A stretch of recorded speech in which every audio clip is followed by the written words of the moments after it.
Welcome back to another episode of Proof Theology. My name is Chase Davis, and I'm your host. We're going to have a great conversation today, talking with Forrest Dickison, who is the author of Crispin's Rainy Day. We get into a lot of fun topics regarding creative arts, painting particularly, and different design elements in not only his book, but just generally getting into kind of his story as an artist and now an author. So it'll be a great conversation. Before we get into that, I wanted to make sure you knew about a great product that I use called Ion Layer. Head over to ionlayer.com. You can learn more about it. But basically, it's a patch that I use regularly, about once a week. This helps me keep my energy up, recover from workouts, all that kind of good stuff. What happens to our bodies as we get older is our NAD plus levels decline by like 50% compared to when we were in our 20s. And so lots of people will use this stuff as a supplement in their life. And I figured you might want to know about it because if you're listening to the podcast, you're probably like me. You care about your health, your fitness, all that kind of stuff. Apparently that's barbarian right wing is what it's called now. But regardless, NAD plus levels do decline. You should get your NAD plus levels up, and you can do that with an Ion Layer patch. If you will go over to ionlayer.com, use code FPT, you can get $100 off your first kit. These kits are incredibly affordable to most IV treatments available out there for people looking to supplement their NAD plus levels so they can take advantage of those great health opportunities out there. This is incredibly affordable. Not only that, using code FPT at ionlayer.com, you get $100 off your first kit. So head over to ionlayer.com, use code FPT, and you can be like me and use these Ion Layer patches, and people can ask you, what's that on your arm? Whenever they see you, but you can just tell them I really care about my health. You should too. And you can tell them, head over to ionlayer.com, use code FPT to get $100 off your first kit. Let's get into today's episode. I'm your host. Today we have the pleasure of being joined by Forrest Dickison. He's the author of Crispin's and illustrator of Crispin's Rainy Day. Forrest, thank you so much for joining me today. Yeah, thanks for having me, Chase. I wanted to ask you kind of right off the bat, you're a Christian. I wanted to hear more of your kind of story with church, with Christ, just some of your background so the audience can get to know kind of the author behind this lovely children's book a little bit better. Yeah, I'm a Christian. I grew up in Moscow, Idaho. So I've been at Christ Church my entire life. And I was raised by Christian parents. My folks became Christians, my dad in high school, my mom at some point, I actually don't know when, but they moved to Moscow in college and then raised me and my three brothers here. So I can't remember a time when it wasn't church and Christ weren't central to our existence. Excellent. That's great. And as far as your kind of career, I mean, I think most parents might hear, I want to draw and, do art for a living. And many parents would be like, that's nice, but, maybe get a career that's more productive or financially solvent. What was that like kind of coming into your own as far as an artist, creator, and author and that kind of thing? Yeah, well, the author thing is more recent. This is the first book I've written, but I've been an artist professionally for 10, 12 years. I should probably know the number. 10 years now, at least. But it was never, when I always drew pictures in elementary school, throughout high school. I was just the kid. Every kid draws pictures. I was just the one that didn't stop. It continued to intrigue me. And then when I wanted to go pursue it as a career, my parents were there was never an ounce of concern or any, they never tried to steer me in any other direction. It was just 100% support, which I'm very grateful for, because it made me want to, work harder and prove that I could do it. I had it was always, there was never really a plan B. So it was for me, it was basketball and drawing. That was it. There wasn't any way that I could make money as a basketball player. I knew that pretty early on. So the fallback was art, and it's been great. Yeah. That's excellent. And as far as, your work, you worked on Hello Ninja, that became very successful. My kids have watched that. What did it look like in terms of finding opportunities to get involved with projects that are a bit bigger than maybe, so you don't know this. Many of my listeners don't know this. Before I was a pastor, I was working construction, but I also did photography on the side. So I like would be I would shoot weddings sometimes, but I also did like artistic, pictures that are now in my basement. And I was like in an art gallery in Gunnison, Colorado. Like that was my one thing. But I think a lot of artists, it can be hard to kind of break into the industry and make a living doing it. So what was that like for you to get either a break, or how did you find your way by God's providence to make this a successful career for yourself? There's kind of two things to that. I think the first thing I did is I knew that my portfolio would speak for itself. So if the work is good, the work, the money will come. So I just spent as much time as I possibly could focusing on what I could control, which is the quality of my work. Because I didn't know what I wanted to do. I just knew I wanted to draw, make good pictures, and my interests varied from video games to fine art to animation, and so I chased it all, and I just continued to chip away at the fundamentals. And then my senior year at the University of Idaho, I started working with Nate Wilson on some projects, and so he had recently acquired Canon Press and was working on some pitches for his books in Hollywood, things like that. So I jumped in and was working, I think, simultaneously on a film pitch, doing big production spreads, and then a biology textbook by his uncle Gordon Wilson. So, and because of my sort of artistic ADD, I was able to do both at the same time, and it didn't feel weird. It just felt like I'm drawing scientific bugs here and giant cinematic dragonflies over there. I mean, still bugs, but yeah. So I knew that the opportunities would come. If I was supposed to do this, the opportunities would come. My job was to make sure I was prepared for them.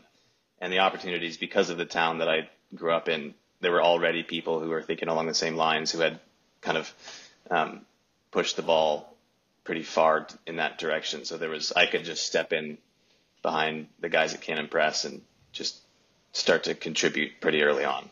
That's excellent. And then as far as this book, this is, the first book you've authored.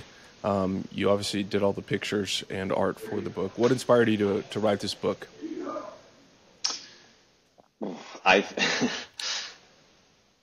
I illustrated plenty of books, and it was time for me to do my own. That was kind of it. I think it was something that was lurking inside of me. I had to do it.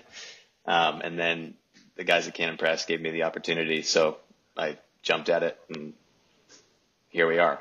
That's great. Yeah, my wife was a early education major and loves kids, and she had always joked about wanting to write a children's book. So it's an interesting thing to try to tackle when you write a book like this, because I've only written one book, and it was academic in nature. So I kind of have a roadmap laid out and that kind of thing already. When you write a kid's book or this kind of book, was it more like free form, we're going to figure it out as we go, or how did you storyboard it out to kind of like create this product? Yeah, I think I started with, it was pretty free form, but because I'm an illustrator, I generally start with an image. And if that image compels me, then I'll write some text and go from there. So I knew I wanted a boy jumping through a puddle in his driveway, and I knew I wanted a specific color palette. This overcast day where the colors are vibrant, but it's still grays and blues and greens, and then this bright pop of yellow set against that background. So I had a boy jumping through a puddle and a color palette, and I just kept pushing it into different corners. And then I remember this, it was new for me because I had never experienced it before.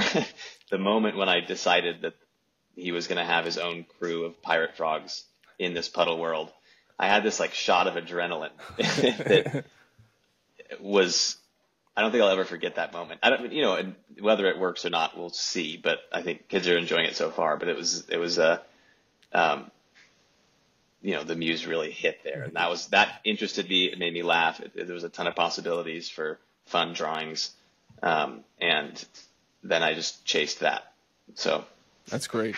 yeah. Speaking of that, I do want to kind of deviate from the book on this because you mentioned the muse, and I notice this in my own writing and my own work, as somebody who isn't just like out building houses, and building houses is really fun, or doing physical things or designing a product.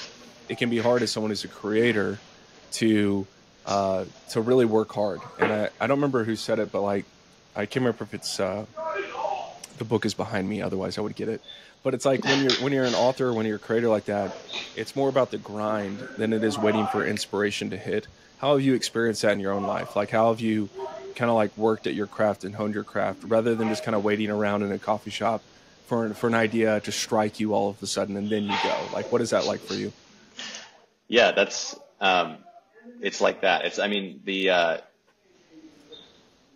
in any project I've worked on, there's always a moment where things finally click creatively. But if I don't have the ability to execute or to kind of package that excitement, that inspiration from the muse, if I don't have the ability to package that in a way that it actually communicates it to the audience, then I've been wasting my time. So it is really just hustling while you're waiting for good ideas, and the good ideas just come along with a lot of bad ones. But developing your skills so that you can execute on the ideas, and then developing your tastes so that you can recognize a good idea when it comes, has been my experience. And it's you have to be comfortable with drifting in the unknown for a long time.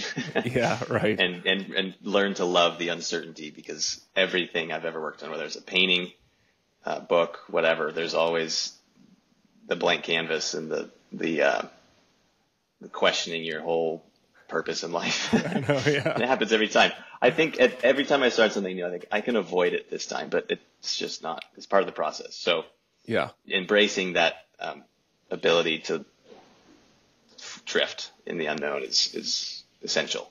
Yeah, there'll be sometimes when there'll be articles or podcasts I do that it's very clear, like, I want to do this, I have the energy to do it, I'm going to do it. I can knock it out in like 30 minutes. And there's other things that people will ask me to write, and I'm like, I say yes, and then I get into it, I'm like, oh my gosh, how is this so painful? But you just got to like developing that ability to sit down. I've heard some authors talk about how like they'll actually sit down first part of their day, and the first part of their day is just like produce 2,000 words, and it could be gibberish. It could be like the wall is blue, the coffee is warm, just like getting in the habit of production.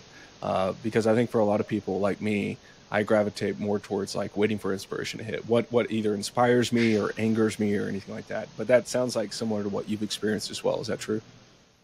Yeah, absolutely. It is a grind all the time. And so if I'm not drawing, I get sort of antsy, because I know that if I have to be drawing, otherwise if a good idea comes and I've been lazy, then I won't be able to capitalize on it.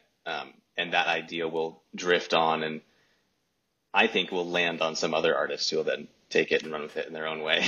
Yeah, right. But yeah, so it is always a grind, and it's never not. And I always am successful in deceiving myself that I can just sit and let things happen. Or I have a good idea, and it's so good it'll just take care of itself. It'll just make itself.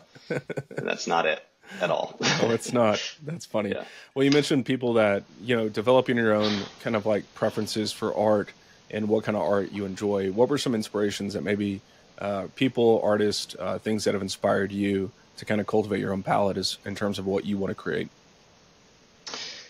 Yeah, there's a long list, but I grew up on Tintin and Asterix, which are I think some of the best comic books out there. Every kid should be reading Tintin and Asterix. Tintin was great because it was just good, clean fun, and the art was excellent. Everyone, it's just hasn't been touched, in my opinion. Asterix, amazing art as well, great stories. And then that was my visual diet, along with prints of John Singer Sargent and what else do we have? Winslow Homer that my mom had on the walls. And then I was reading Narnia, Lord of the Rings. What a lot of Terry Pratchett. So those things kind of snowballed into what I'm trying to do today. And then I always go back to Miyazaki as well. I love Studio Ghibli films. I like Miyazaki's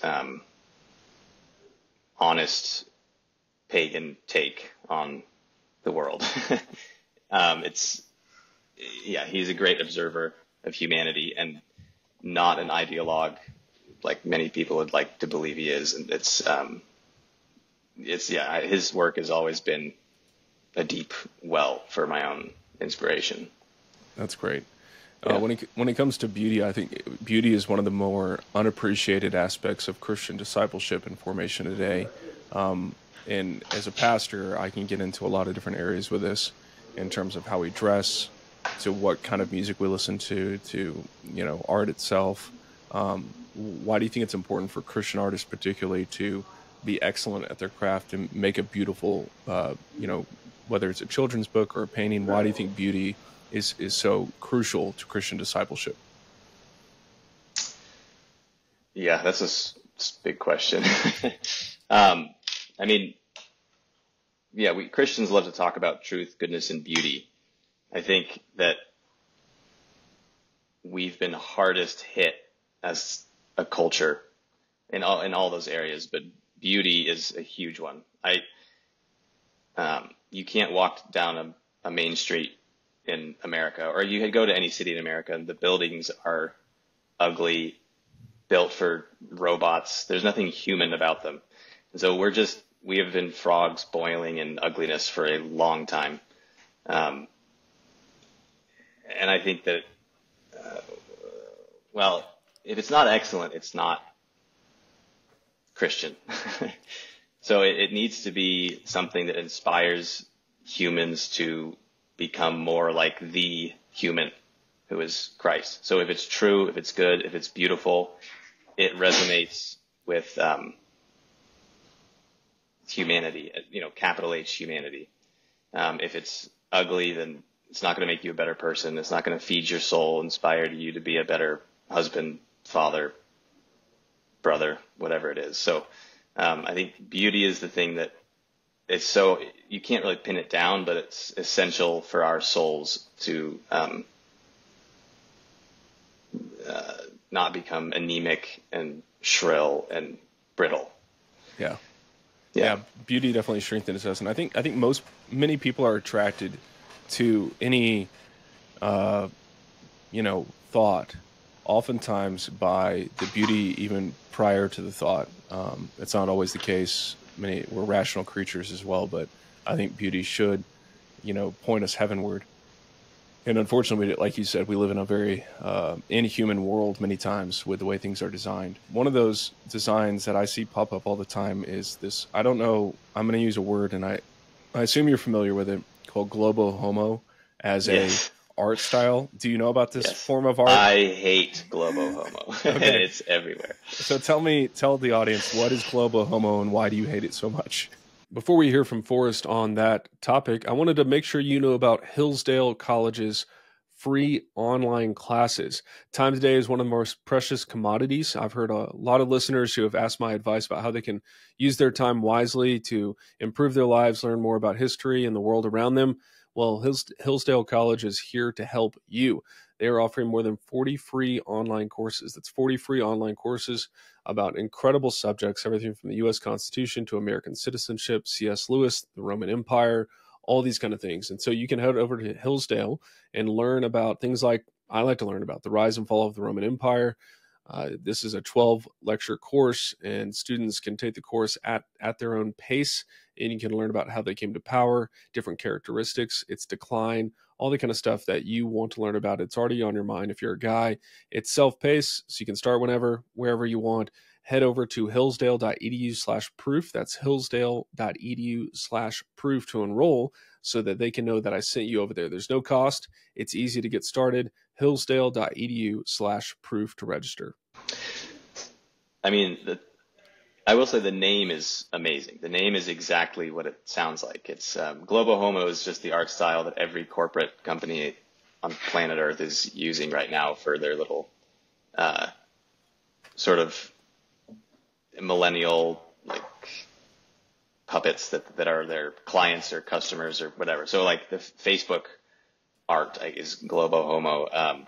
It's just flat shapes, androgynous humans that all, that these people, first of all, they're not real people. They're just ugliness, but they are all single millennials who are, uninterested in challenges as, growing as human beings or populating the earth with babies or working hard. They're these like, it's this bubble wrapped, art style that's just soft and inoffensive without any personality whatsoever. So it's just bad. It's so bad. And you see it everywhere. I mean, from healthcare to grocery stores, it's very depressing. Because at first they'll use color to try to pop a little bit, but at the end of the day, it's just like a consumeristic viewpoint of humanity. They're just blobs of consumers that are that are faceless. I mean, they have a face, but there's no expression on it. Or there's no wrinkles. There's no nothing. They're just like, we're going to put a circle on another circle with circle feet, and they're just going to move flat on a screen. And somehow a lot of it's very popular. I don't know how these things become popular. I don't know if it matches the ideology of the age or what. It's inoffensive, and it sort of coddles the imagination, I guess. It's so vanilla. It's just, no one would get upset by these things aside from the real humans who know what's going on. Aside from the real humans. That's funny. Yeah. Today we have there's a lot of talk in the culture about children's books, especially in like public schools. There's a lot of books that are incredibly not just inappropriate but wicked, teaching kids evil things. Why do you think it's important, for Christians to be making good? I mean, the book, the art itself in the book is beautiful, and I'm not just trying to flatter you because you're on my podcast. Like, it really is great art. But why do you think it's important for Christians to produce their own good products? Because right now, you could go buy some children's books, historical books that are good online, but the market seems flooded with children's books that many of which are perverted, many of which have no distinction between men and women, all this kind of thing. Why do you think it's crucial for us to have children's books for Christian children? Well, you touched on this earlier, but you said that we're not primarily rational creatures, and I think that's true. We're moved by our emotions, and then the thoughts kind of come later, and it kind of shores up whether or not that emotion was a good thing or not. Right. But kids they have no walls up. So if you make something that is good, you can feed a kid's imagination pretty easily. The thing that I don't like about most of the picture books out there today is that they're propaganda on both sides. It's, we have, anti-racist baby, and then we have something that's anti-racist baby, whatever. Sure, it's yeah. like, and it's not that that's bad. It's just that it's not effective. Kids aren't rational creatures, and you're trying to give them an argument by means of sort of this globo homo art style, whatever. Yeah. They're moved by, like you said, beauty and good stories. So I wanted to make a book that was going to encourage boys and girls to be boys and girls. Boys these days are made to feel guilty for existing. Girls are told that they should grow up and be a video game, warrior or like a Wonder Woman kind of person, which makes no sense at all. That's not how any female in the real world is.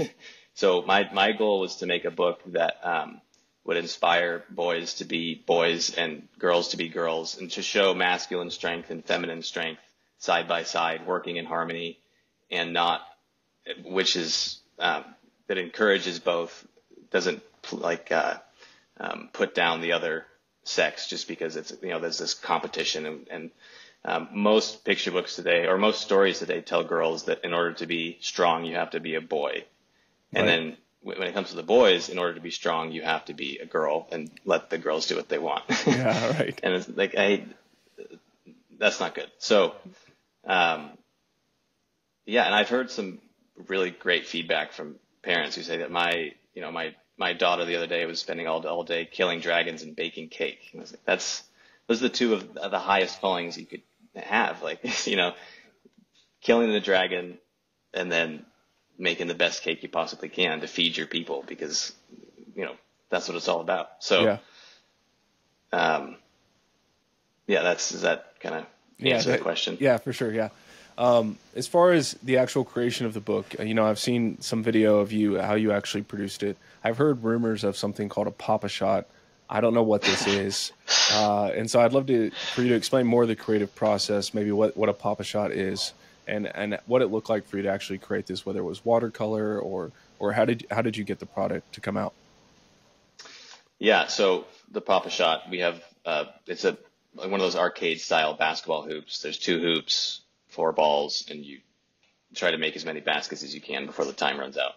Myself and another coworker, Dane Wilson, who's done a bunch of work on the Riot and the Dance nature doc series, are chief rivals in the office for pop-a-shot high score. So I can't rest until I'm back on top. So I currently am holding the record. Dane had it for a while. I got it back. Anyways, that's what that is. When the drawings aren't coming, when the muse isn't hitting, I go out there and I smash records on pop-a-shot. That's great. It's childish and a whole lot of fun. And that's great. It's good. Yeah. So the illustrations for this book, because I wanted to avoid the Globo, even the Globo Homo scent, I went ink with the lines. I wanted to go full traditional with the line work, and then I did color it digitally, but I did everything in my power to make it not look digital, to keep the colors vibrant, alive. And so it was a process of a lot of just pencil sketches, and then I cleaned up the lines, inked them, scanned those, and then colored it digitally. I did do a color script, so I had the whole book laid out. I did a color script in gouache or something, some real paint, just to get a feel for the colors and what I wanted them to look like in real life. But that was the process. Okay, so when you take that, I believe you call it a color script, where you pen in real life, you're converting it into digital to then get it to production, or how does that work? Where I have no clue. That's why I'm asking. Like, what is it? Okay, yeah. So, like, the idea of me going out and drawing, my favorite color is blue, and there's lots of shades of blue, but then taking that and getting it on my computer is like foreign to me. So I have no idea. So it's a lot like a song, or it's exactly like a song, really, just with color. So I had this particular shade of yellow in mind. So I knew what that was. I started there, and then I keyed the whole palette off of that one yellow. So, with music, if you start in a certain key, you can't really go. Well, that limits you in a lot of ways, at least I think. Same with color. You start in a certain key, and you're limiting yourself or constrained. And so I started with that particular yellow, and that was like my anchor for the whole book. If I knew that if I could tell if a blue was incorrect or a green was wrong based on whether or not it was harmonizing with that yellow. Huh. So I want to find this yellow. Where's the yellow in the book? Where can I find it? It's his rain jacket. Oh, okay. Yeah. That's great for the audience. It's probably not going to show up on picture well. There it is. Yeah. So I wanted the colors to reflect the what I was trying to do with the book, which is to encourage kids to be more adventurous, to be sparks, flames in their own lives. So it's this kind of dreary, dull day, and you've got this bright yellow and this bright pink, which is kind of this fire color palette set against this gray world. And so I wanted everything, even though they're not going to be able to articulate that. If it's successful, they'll still feel it. The colors will still happen to them. And so, I did that in as many places as I could. I sort of baked in those things that would sort of cut with the grain of the whole narrative. And That's great. So, and was there anything in the process, kind of final question here, was there anything in the process that got scrapped that you were mad about getting scrapped? You were like, I want this line, I really like this line, and your editor was like, no, we're not doing that line. Or a certain picture, was in there and your editor was like, no, we're not doing that. Was there anything in the process like that, or did you just kind of have a tyrannical hold on the project where anything you said went? No, I mean, I worked pretty closely with Jake McAtee, who's a marketing guy in the office. He did the Shackleton copy on the front flap of the book was his contribution, which is fantastic. No, I'm pretty cutthroat when it comes to things. If it doesn't fit the story, then it goes. And so there's nothing that, I mean, there's plenty of other images that would have been fun to include, but nothing that I was really bummed that had to be cut because it was bloating some section of the story that and getting in the way of another beat that needed to be a little stronger. So there's piles of drawings and a lot of lines in the garbage, and that's fine. I think the end product works. I've attacked it from as many angles as I could. I'm not bummed that anything didn't make it in there. Yeah, for sure. Well, that's great. Good. Yeah. It's always fun to have that. I've seen, because I've worked with worship pastors and other artists, creating something with other people can be very difficult because some people can take it so personally that if you critique a line or say this could be better, they will break down. It's just like very personal to them. And so talk to me about the importance of having like a handle on your project where you're able to hold it and be confident in it and yet be receptive to feedback. How does that work for you? Yeah, that is a great question and something that I'm working on all the time, because you have to be confident in your own taste. And you also have to be completely unaffected when your tastes are wrong, or because it's not about you, it's about the story. You're trying to make something as great as it possibly can be, and oftentimes you're just getting in the way. So if it's not about you, it's about the project, it's about whatever it is you're working on. So that knowing when you need to die on a hill and when you need to not is just another skill that an artist has to have in their bag, and something that you're going to be learning or continuing to develop your whole life. And biggest thing for me that is, I didn't really start to try to develop my narrative taste until, 5 years ago or so. The narrative was just mystical cloud that I did not understand. I understood how to do nice pictures, but telling a story was beyond me. So reading the Bible a lot more from a narrative perspective, which I think everybody ought to be doing anyways, watching good films, reading good books, and just shoring up what it is that I like, what it is that I don't like, and then checking that against God's tastes. Does he like this color palette? Does he like that narrative arc? If God likes this character, then I'm safe to like this character as well, and I'm going to do everything I can to make that character shine. Yeah, for sure. That's great. Well, Forrest, this has been a great conversation. Anything else you want to kind of close out with? Any exhortations or reflections after our conversation? Oh man, off the top of my head, not really. Okay, that's fine. Buy the book. Buy the book, yes. And where can people do that? crispinsrainyday.com. So that's great. The Canon Press portal right there. Perfect. I'll put a link to that in the show notes for listeners. And if people want to keep up with your work, is there a website you have or social media we want to plug here at the end? Yeah, I've got a website, just forrestdickison.com. There's a newsletter that you can sign up for. I've got an Instagram and a Twitter, which is pretty silent, but those are the places you can find me. That's great. You're hard at work. All right, Forrest. Well, thank you for your time today. Yeah, thanks for having me. Thanks for tuning in today to Proof Theology and joining me for another great conversation. I really hope you enjoyed the conversation with Forrest. Hey, if you like this episode, you should give it a great rating on iTunes. Share it with a friend. subscribe on YouTube, smash that subscribe button, hit the notification bell, all that good stuff. You can also sign up on the Patreon to stay up to date with all the latest episodes that come out. I try to give early access to all patrons. You also get swag sent to you if you sign up at $5 or $15 a month. Head over to the Patreon. There'll be a link in the show notes to that. I'd love your support. I'd also love to interact with you. It's a great way to connect with me. You can ask me anything you want on the Patreon, suggest guests, all that good stuff over on the Patreon. Click the link in the show notes, sign up today so you can help me keep bringing you great content. We will see you next time.